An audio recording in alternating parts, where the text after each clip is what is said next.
Bob was enjoying the attention of the two Thai women who kept telling him, in their broken English, that he was a sexy man. This was not something often heard when he walked along the streets of Luton, and even though, deep down, he knew they probably didn't actually believe what they were saying, he didn't care. At this moment in his life, with one of the girls playfully groping around in his groin, he felt like a king. And kings demanded more beer. He'd been in Bangkok for 3 days now, and he absolutely loved the place, completely unaware that most Thais wanted to leave. Divorced, balding, and a stone overweight, he'd never had this much female attention, even when he was in his prime. Had he even had a prime? All the city needed was to be cooler and cleaner, and truly he would have been in heaven. Calling over the glowering Mama San, he ordered another round of drinks, knowing full well that Lady Drinks carried a premium. He didn't care. Bob hadn't felt this happy in years. The shouts and the cries of terror from outside spoilt all that. He had chosen this particular go-go bar because the music wasn't too loud, and the interior was open and inviting. With a central stage, an array of Westerners sat, goggle-eyed, around it on seats set out in a tiered semicircular fashion. There was one way in and out. An agitated Thais now surged through that entrance. Bob had heard the other day of several venues being raided by the army, and he really hoped not to get wrangled up in that sort of trouble. A bloke he had got talking to yesterday had recounted about how he had been held trapped in a nightclub venue, whilst army thugs went about whatever oppressive tactics they engaged in. The bloke said he'd ended up having to bribe his way out, which was likely the whole point of the raid in the first place. Bob didn't speak Thai, but he could tell the fear in people's voices. The two girls he was sat with were now completely ignoring him, drawn to the disturbance at the door. "What's going on?" Bob asked. "Men killed." The girl to his left said, before standing up and running out of sight through a back entrance. When he had entered, there had been 2 Thai men on the door, as well as a welcoming party of 5 scantily clad Thai girls ready to entice all and sundry into this bastion of depravity. The 2 men were inside now, one of them peering past the red velvet-style door curtain that seemed to be a standard fitting to these sort of establishments. The second man was shouting something, clearly audible now that the music had been shut off. There was a general murmur, and the second Thai girl suddenly clung herself to Bob's arm. Looking down, he saw that she looked terrified. She shouted something at the doormen, Bob not realizing that she was telling them to shut the door.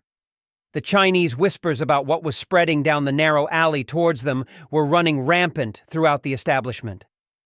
Bob didn't understand any of that, but he knew he didn't like this, so he decided it was time to leave. From his top pocket, he extracted a 1,000 baht note and put it in the small pot on his table that was filled with the so far unpaid receipts for the drinks he had ordered. Normally, such an action would see someone swoop down to claim the prize, but not now. The money went all but ignored.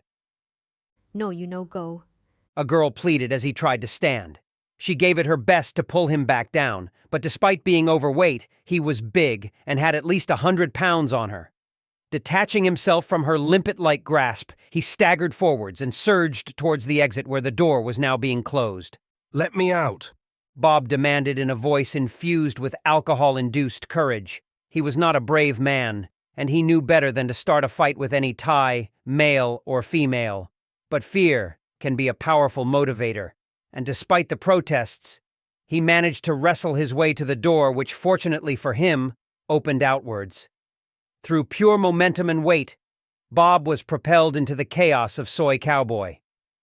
There seemed to be a general surge in the crowd, and he joined it, allowing himself to be swept along, trying to ignore the sounds of terror that were coming from behind him.